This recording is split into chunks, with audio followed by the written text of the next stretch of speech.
So we've done it twice before, and for some reason we've been asked to do another one. So welcome to the third episode of the Royal Rota from ITV, and there's a new guest. There is a different guest every time. The guest this time is Hannah Furness from the Daily Telegraph. Welcome. Thank you for coming in and for joining us. And we've got plenty to talk about. And of course, as ever, Lizzie Robinson, the producer of the ITV Royal Bureau, is here too. Listen, it's been a busy... A lot's happened, actually, since we last sat in the studio and spoke. A lot's happened. And principally what I want to talk about is this, because, you know, we've spoken before about the way the Royal Rota works and it goes to sort of various people. It just happened that at the launch of the cookbook in Kensington Palace, you were there for the newspapers. I was the one there for the broadcasters, and it was quite some event, wasn't it? It was the longest of longest straws to draw on the Royal Rota, wasn't it? It was really, really fascinating to see it all unfold in person and to meet these women who've been working so hard that we didn't know anything about for so long. For me, it was what sort of jumped out at me, apart from the fact her mum was there, and we can talk about lots of different parts of it, apart from the fact she made a speech, apart from the fact she spoke about diversity in London. I thought there was a real bond, a real connection between her and the women from this kitchen in Grenfell Tower. Yeah, well, we thought from reading the foreword, you can tell that they really have made a genuine connection. And Meghan spoke a lot about how welcome she was made to feel in London by the women in the kitchen in the Grenfell Tower community. But you could really, really see it in action. As soon as she walked out, it was 3 kisses each, it was hugs, it was lovely to see you again. You could tell they've been cooking together. They had this very easy, warm relationship of nobody was standing on ceremony. It was really interesting to see that she clearly has been putting the work in behind the scenes. And she met those women, first of all, in January 2018 when she just moved here. So she spent 9 months really getting to know them, and you could, from the footage, see that, I think. And also because, you know, when you think about it, Meghan, the Duchess of Sussex, was herself a sort of an immigrant to London at a time. She was a foreigner in London. She was previously living in Toronto, of course, but she's an American. She must have felt quite, you know, OK, she knows some people here and she had a fiancé here, but she must have felt quite lonely at times. And I thought that's why this bond, I thought, between her and the women of the Together cookbook was that strong. And we both experienced it as well, didn't we? Of when we walked in, you immediately felt at home. You immediately had dozens of women offering food, pressing it into your hands in Tupperware to take home with you. There is an unbelievably warm and welcoming community, so you can see why she wanted to do something to help them. So the next question is, have you made anything from the book? I mean, because actually yours looks a little bit more warm than mine does. It does. There are some splatters in here. I did, in the most on-brand thing I've ever done, I did cook from this on, well, I say I did cook from it. Actually, my husband mostly cooked from it, and I was on chopping and drinking wine duty. Right. But even for total amateurs like us, it was delicious. And actually, the book's doing very well. I mean, you look on the Amazon charts. It's always very. And actually, you know from your previous job as an arts correspondent, you know how the book sales work. But it comes out every Tuesday. You get a tally or total. Yeah. So we saw straight away as soon as this came out, it was #1 on the Amazon charts in the UK. It's very difficult to interpret what that means in terms of numbers. There are no sales figures on there. We just know that it sold a lot very quickly. On Tuesdays, the Nielsen Bookscan chart comes out, and we know last Tuesday, which would have been 4 or 5 days into sales, that they'd sold 11,000 copies in the UK alone, which is a long way towards their target of 50,000 worldwide. Yeah. So we'll have that updated every week to see how it's getting on, but I think the publishers will be thrilled with that. That money goes towards keeping this hub community kitchen open all week rather than just a couple of days a week. Yeah, I think the point in Meghan getting involved was that she wanted to help this kitchen be open more than just 2 days a week, which I think it is at the moment. She wants to see it open much more than that to help the community. They want 7 days a week, and they were also speaking about how they wanted to expand it. So at the moment, it's women going into the kitchen and using it. It, as you know, it originally started of some of the survivors of the Grenfell Tower. Actually, started who were in a displaced. kitchen in Grenfell Tower. Actually, one of the women from the book said that's where the whole thing started, was in her kitchen in the tower. So people who didn't have the facilities to cook for their own families gathered in this one place. So when they get the funding in from these book sales, they're hoping to open it 7 days a week. But they also want to bring fathers in to cook for their children. They want to teach other people to cook. They want to really expand it. I thought they'd have enough money to do quite a few other projects. I mean, if you look at the book sales. details. I mean, Meghan only appears on one picture on the front. There's the Duchess there doing a bit of cooking, but actually, I mean, it's selling very well. The book's fantastic. There's a dish that I made, by the way, green rice. Well-worn page there. I made it once, okay. But the other thing that sort of amazed me was how they managed to keep the whole thing secret, because as you said, she's been going all this time, but actually it's not just the Duchess and the women of the kitchen who had to keep it secret, but the publishers and the people who bind the book and the people who write it. And I mean, there was a lot of people who knew about this going on, and nobody, well, we knew she was going on some private visits to Grenfell Tower. Nobody knew about this, though. No, and I think that says a lot in terms of the loyalty this has inspired. People clearly want this to really work, and they feel a loyalty, I think, to the Duchess of Sussex to keep it a secret until it was all finalised. They produced that beautiful video. They were ready to launch it to the world as one coherent thing. I was very impressed by that. And the thing that actually impressed me most on the day was it's not just about keeping this open 7 days a week, but one of the cooks whose recipes are featured in here was saying to me that these women, they're the matriarchs of the family. They come from, I think, 12 different countries. They've got this hugely diverse selection of recipes. They're fantastic cooks, but they didn't know what to do with it. One of the women was saying they had the skills, we just didn't know how to change that into anything that makes a difference to anybody. And this has given them someone like Meghan Markle to come along and amplify what they're doing. Have the idea. It was her idea, the book, wasn't it? Exactly. And it seems so appropriate that Meghan's sort of first project is connected to food. We know she has a real passion for cooking. You could see that when she had her TIG website, and it's really lovely that her first project that she's had is not only about community, but she's been able to use something that means something to her to make a difference. And you mentioned it there, Hannah, about the diversity, and the Duchess mentioned it in her speech. There are 12 different countries represented here. It was not only remarkable that she got up and made a speech without notes, and you know, the royal family is normally very scripted. I think Prince Charles sometimes says things off the cuff, but they're normally very scripted. But we had no idea what she was going to say, nor did Kensington Palace by looking at what they were doing that day. And I just thought that we're talking about diversity and embracing the diversity of London was quite significant. But twice she said on a personal level. She's made it clear she was talking about her own view, not the view of the royal family. Yeah, she said on a personal level, I feel so proud to live in a city that can have so much diversity. And like you said, the group represents, there are 12 countries represented in that group of women, so it is a real coming together of different parts of the community. I don't know if we should muddle up without notes and unscripted, because I got the impression that she'd practiced this. She's very, very good at public speaking. We know what job she had before. Exactly. Actress, yeah. We know she's spoken in front of the UN. She's a very, very accomplished speaker, and I imagine she would have thought about what she wanted to say very carefully, even though she spoke without notes. And this issue of diversity, it does mean something personal, but I think it does mean something in the bigger picture of the royal family. This is a new generation of royals. These are communities that wouldn't necessarily have felt much affinity with the royal family as it was in decades gone by.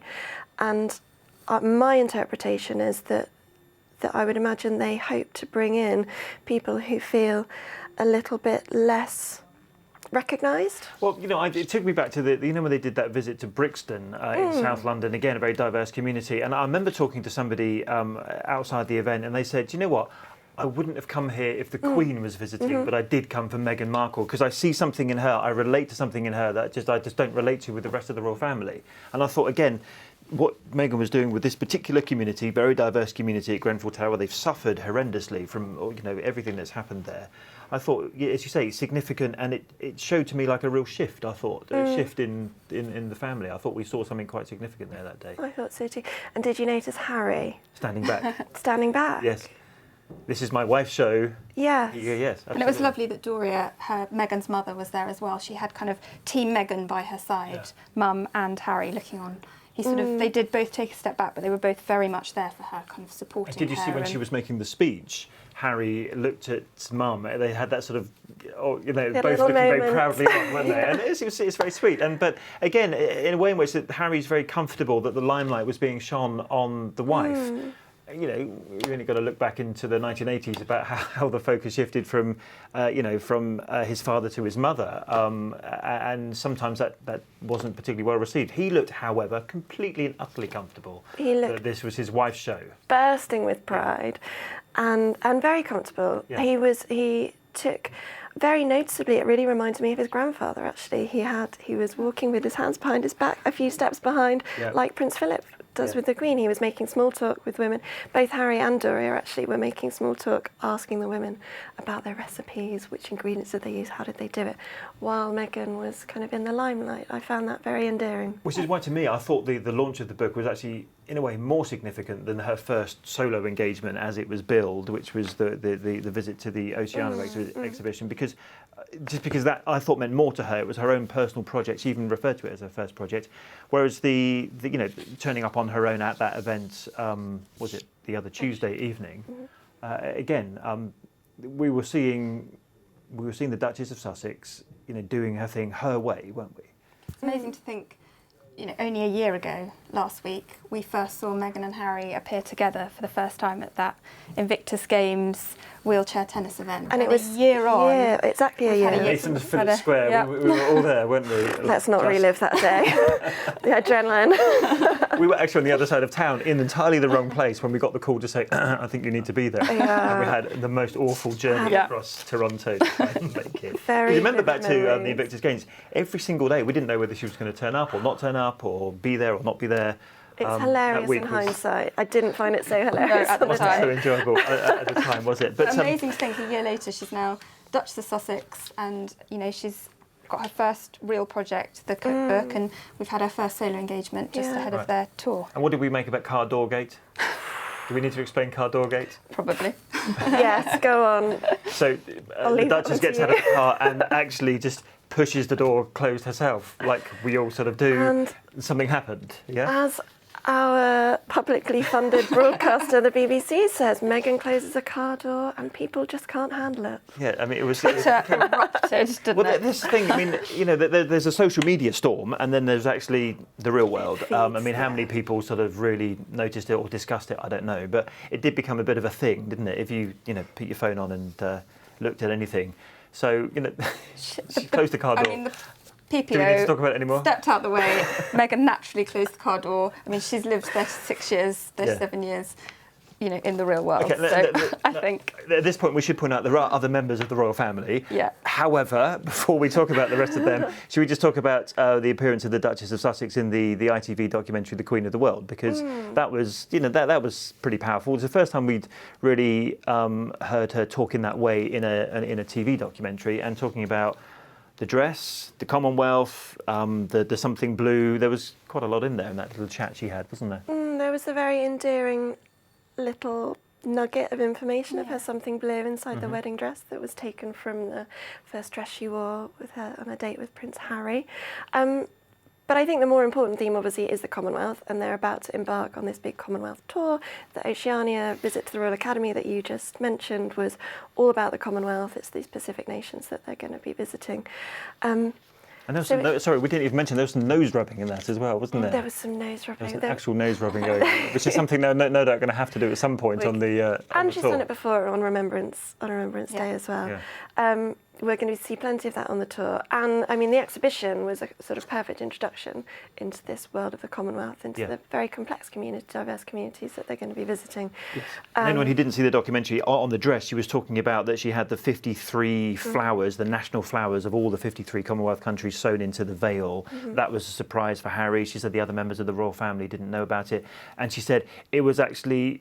because it shows how serious we are about the work we are going to do in the Commonwealth. I think that's what they've got, that's how they're going forward, isn't it, looking at the Commonwealth very she said for deeply. her it was important to have all 53 countries included on their day, particularly as Harry's role as youth ambassador of the Commonwealth, and also to show that she takes really seriously the role she's going to have as a member of the royal family, and that they together will have sort of working within the Commonwealth. And who wants the next job as the radio producer asking the Queen to re-record her Christmas message? From the top, page 2, no, the very top. If you didn't see that part of it, that was the radio producer who asked the Queen, can you re-record that because there was some bird noise in it? And she said, what, from the top of page 2? And she went, no, the very top. It's quite amazing. Who's going to have that job next year? Anyway, we go from one wedding dress to another wedding, royal wedding #2. it's not that far away now, is it? No, it's Suddenly, not. Think of everything we knew about Harry and Meghan's wedding this far out, 10 days out. We knew everything. We knew the cake and the military involvement and the size of this, that, and the other. We know next to nothing about the wedding of Princess Eugenie and Jack Brooksbank. Yeah, there's clearly still quite a lot going on behind the scenes in terms of last-minute arrangements, because exactly we have not heard from Buckingham Palace. We've heard a lot of reports in the newspapers about what we think is going to happen, but in terms of official information, we haven't got much further than it starts at 11 o'clock. We've got 800 people invited. We've got 1,200 members of the public who apply by ballot to go and stand outside within the castle walls. And we know that after the service, they'll take part in a short carriage procession from the gates of the castle round and back into the castle, but they will not The so-called take Edward in the and Sophie route. Yeah, they won't the take Harry in and the Meghan long route. walk. Yeah. Yeah. And I mean, I've heard that the Grenadier Guards are involved because Prince Andrew, so Eugenie's father, is the colonel of the Grenadier Guard. Presumably they'll be doing the step lining or something on the processional route, but nothing like the involvement we had with the wedding in May. And that's the trouble, really. When you're holding it in the same venue in the same year, comparisons are going to be made inevitably, aren't they? Yeah, and You're you've right got about to them. I'm feel- going to have to talk about them somewhere. You've got to feel sympathy, haven't you, for a bride and groom who have to follow Yeah. what was 6 billion people apparently watched Harry and Meghan's wedding worldwide. Few. It's a pressure I wouldn't enjoy, I don't think. But also Windsor is Princess Eugenie's home. She was brought up there.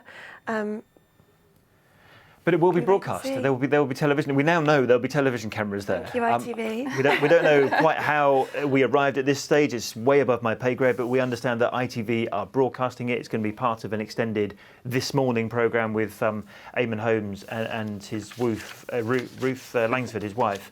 And I think, therefore, people will be able to see it. If they want to see it, it's going to be on TV if they want to tune in.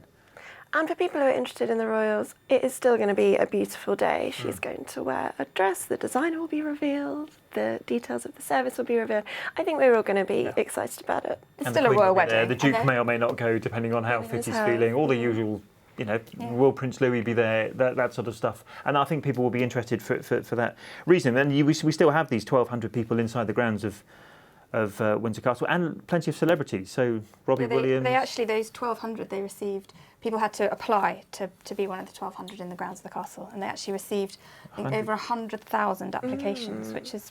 So the interest is there there. is interest in this. There's at wedding, least definitely. 100,000 people who are interested because they want tickets. So and it could be more. Who knows? And celebrity-wise, if you like celebrities, apparently there's going to be lots and lots of them. Robbie Williams and his wife. Well, it's are Lizzie Lizzie will be there. back. Yeah, exactly. They're taking a break from X Factor. And of course, as you say, all the senior members of the royal family will be there. Prince George and Princess Charlotte will be looking adorable. It will be a lovely day. They went to a wedding quite recently, didn't they? They did. They were at Sophie Sophie Carter's wedding, who is a friend of Kate Middleton, the Duchess of Cambridge's from school, and godmother to Charlotte. Right. So they've Very well. lovely Those pictures. children know what to do at a They wedding, know don't what they? to do at a wedding. And talking of that part of the family, let's take a break from the Sussexes, and we will come back to what they are doing this week. But if we look at the Cambridges, then someone's coming back to work. So Maternity come on leave your is over. maternity leave. Maternity leave is over. 5 months after she had Prince Louis, she's coming back to work today, when this airs. So this is on the Tuesday, and a school in London. That's her return, and a school that actually is all about learning outside the forest schools, which actually has again. We said earlier about the Duke of Edinburgh, sort of his ethos pervading every level of the royal family. Well, his Duke of Edinburgh's award is all about learning outside, isn't it? And that's apparently what the forest schools are about as well. So Giving kind of children that wouldn't otherwise have the opportunity to sort of get involved in wildlife and the outdoors, a place to do that, I think. And it fits in with what we know the Duchess of Cambridge wants to do over the course of decades, we're told, this big project to be mindful of children's mental health and improve the welfare of children in Britain. So it's an interesting one to come back for. And this is how the Royal Foundation, that sort of umbrella organisation that all the younger royals, we can't call them the young royals anymore because there's another There's a whole generation, other but one. the younger royals or the Fab Four, whatever you call them, through which you've got like the Invictus Games and Place to Be and all these various different charities, United for Wildlife, that all help individual members. So, William's got his, Harry's got his, Kate, and we wait to see what Meghan's going to be, apart from the cookbook. We think we might get something by the end of the year. And the Duchess of Cambridge has very much positioned herself under the children heading, hasn't she? We're very clear that that's what she wants to do. And so she'll be very much in that vein in this first engagement. Have we had a moment? I don't think we have really, because she had Louis before the royal wedding, didn't she? And therefore we've never had a moment when both duchesses are at work at the same time. I mean, they went did to the Royal Foundation panel together, didn't they? That's right. Yeah, but that was Kate was before very heavily Meghan. That was when pregnant. Meghan was still Meghan Markle, before she was Exactly. Harry's wife. But we've never had the two. Well, I mean, we've Wimbledon. seen Did they go to Wimbledon? They went to this Wimbledon summer? together, Right. and we've seen them at a few sort of official things. Right. But not in terms of Two powerful royal duchesses engagements. on the scene now. So Or that's three, gonna be if quite you count the interesting. Duchess of Cornwall. Yes, of course, yes. And we can talk about what they're doing as well in a minute. Actually, that leads us nicely on to Africa, because the Duchess of Cornwall will accompany Prince Charles on the Africa trip, and William, the Duke of Cambridge, has just been in Africa himself. So let's talk about William first. United for Wildlife and Tusk. It's all been about the ivory trade. Yeah, so he's president of both of those, and he's been on a private working visit to Namibia, Tanzania and Kenya to see the work that's been going on there, and that's ahead of the conference on illegal wildlife trade that's being hosted by the UK government in October. So it's sort of leading up to that. But a private visit, actually. He didn't take many members or any members of the press with him for any of that, did he? No, it was classed as a private working visit, but we've actually seen I've been surprised with the amount we've seen from Kensington Palace. They've issued a lot of extremely photogenic moments of Prince William with rhinos, playing football with children. So we have seen a little bit of what's gone on out there. But I think it is very, coming into the autumn, the Duke of Cambridge is going to be very focused on this conference and trying to sort this illegal wildlife trade. It must be quite Once nice and when for you're all. in their position. You don't have to take the press with you. Isn't I'm it? sure that, as much as I'm sure they love us being there, they must actually really be able to relax a lot more, knowing that the only camera on board is one that belongs to one of their aides from the press office. But equally, in his role and in his position, he knows that by being there, he can raise awareness. So I think that's probably where this sort of drip feed of Twitter pictures has come from, because he needs to be seen to be there and be making a difference. But with I this think. big wildlife conference coming up in London in the middle of October, then they need to raise awareness of that in any case, and he's the perfect guy to do it. Yeah, absolutely. And I suppose if we're being charitable, this trip does have the extra element of living elephants and rhinos and so on. And if you're travelling with the world's press, potentially makes some of that a little bit more difficult to do. Yes, you don't want to see, We're not the quietest. you don't want to see many rhinos and elephants if you've got No, it's Arthur fair. Edwards on board, because we all love Arthur, and he's a very, very good character to have on the team. But also in a different part of that continent, Prince Charles and Camilla, it was just announced a couple of days ago where they're going. It's been billed as his 70th birthday tour, although Clarence House say it's not, it's just his normal autumn tour. But we all call it a 70th birthday tour, and we will do right up until they go. Sorry, Clarence House. Yes. It will feel like a 70th birthday It's a tour. week before, isn't it? It's pretty a week much? before. It's also the first time that Prince of Wales will be going to these countries as confirmed future head of the Commonwealth. He's been to, I don't think he's been to Ghana since 1977. He has been to Right. Nigeria on several occasions. And the Gambia is the most recently rejoined member of the Commonwealth as well, Exactly. isn't So it? this is celebrating the the newly rejoined members and the older members of this organisation of which he's going to be head of. at It's some point in easy, the therefore, for future. him to talk about being head of the Commonwealth, because one thing he can never talk about, and actually nor should we expect him, is to talk about his next job in terms of the royal family, because obviously that involves him, becoming king, and therefore that's a very personal moment for him. But actually, everyone, when you reach a milestone birthday, everyone does want to sort of look ahead in a way, and the next milestone birthday, if you like, he's 80, by which time his mum will be 102, 103 sort of thing. So everyone wants to look ahead about the next job, but it's a very difficult subject when you're when you're part of a hereditary monarchy. It's a difficult thing to talk about. It's a very difficult thing to talk about, and I don't think anybody would want to be crass or disrespectful, but at the same time it's a fair question if people are interested to know. Obviously he's been very visible as Prince of Wales. We've understood very clearly what his self-defined role has been in terms of his charity work, his campaigning, the issues he cares about. So I do think it's natural that people will question what the future holds, and this Commonwealth... It's fact, I suppose, isn't it? It's going to happen at some point. It is fact, but as I say, a very difficult and sensitive subject, but if we all think that he's going to be king in a very similar way to his mother's being queen, which is like silent, that don't say very much, don't make speeches, don't campaign. He's got to get from a campaigning Prince of Wales to silent monarch at some point, and maybe it's over the next decade that we'll see that transition take place. I think this tour will be very interesting in terms of this, as you say, this one role that we do know and we can talk about easily is that he will be, the Queen expressed her wish that he would be the next head of the Commonwealth, and that's been confirmed. The leaders of these countries have spoken so warmly about the Queen. I'm sure you remember at that final dinner at Chogham, President Akufo-Addo of Ghana gave this really warm speech about the Queen and how she was winding down, I think was the phrase she used, and how much they would miss her calm presence at their meetings. So I think the way that the Prince of Wales interacts with the leaders who've known his mother so well is going to be a very interesting thing to watch. And am I right in thinking that the next relationship? Chogham Commonwealth Heads of Government Summit is in one of the countries that he's visiting, or have I made that up entirely? That escapes me. Right, I think it will be. We can get back to it. It's either a wild guess or it's actually the next episode, I think. Yes, and it's actually going to happen. But yeah, I think that tour will be interesting on a number of levels, of course. And because he comes back from that tour, you've then got Remembrance Sunday, which is a very big event this year because it's the 100th anniversary of 11/11/11. And Prince of Wales is doing it again on behalf of his mother, laying the wreath on behalf of the nation. And then it's his birthday the following week. So, you know, it's quite a big moment, his 70th this time, isn't it? There's a lot going on. The tour, Remembrance Sunday and the birthday itself, and lots of parties planned for the birthday. I think so. And it's just a nice moment, isn't it, to take a bit of a step back, look at Team Windsor, as we're now calling it, as the household are now sort of positioning it, of these 4 generations of a family kind of working together to support the Queen.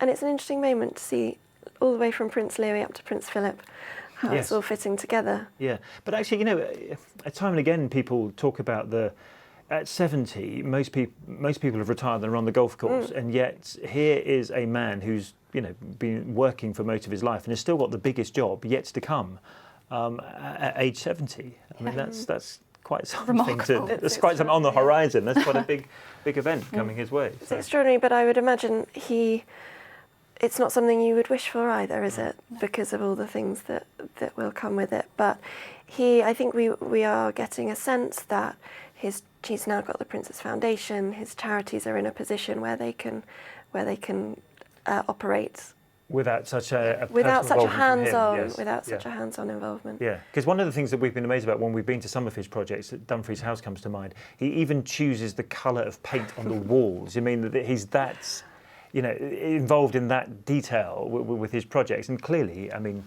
when he becomes head of state, he simply will not be able to do all those things. Yeah, of course, the priorities are going to shift.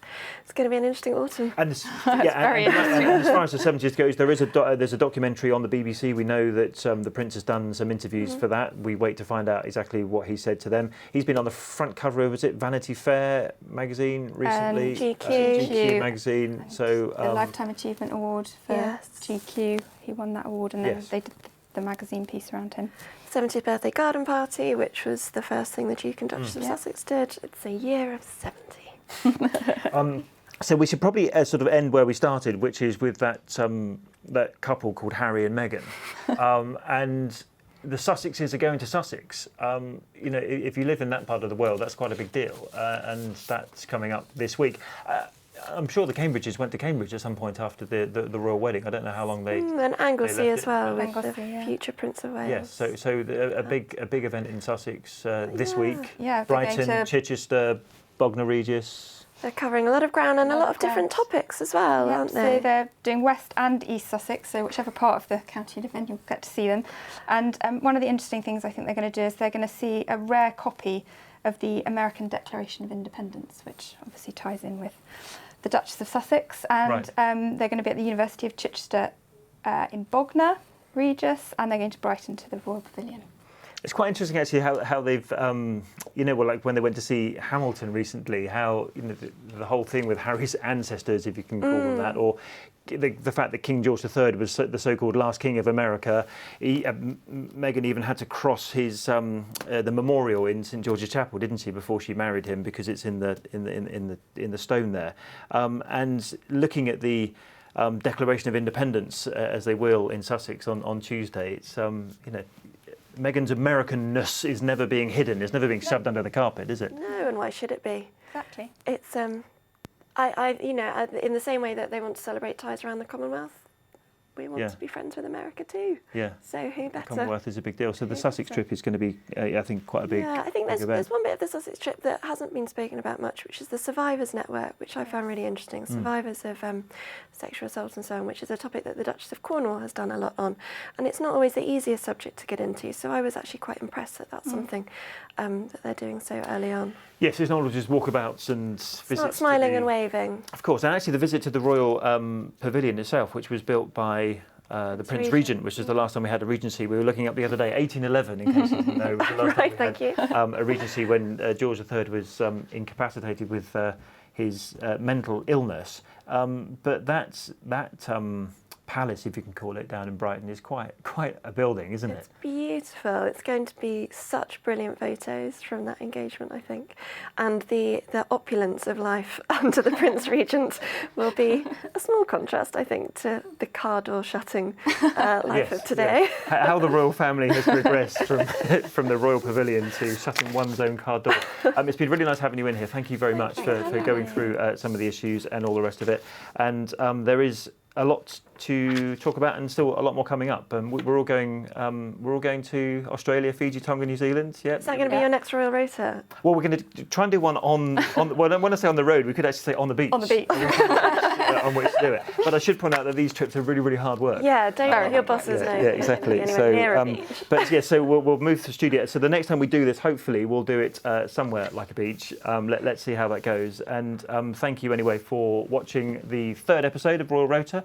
We will see you on the tour of Australia, Fiji, Tonga and New Zealand at some point. That begins on the 15th of October. So look out for that. There'll be plenty of news, plenty of picture, a grass skirt or two as well, I'm sure. But thank you very much for watching.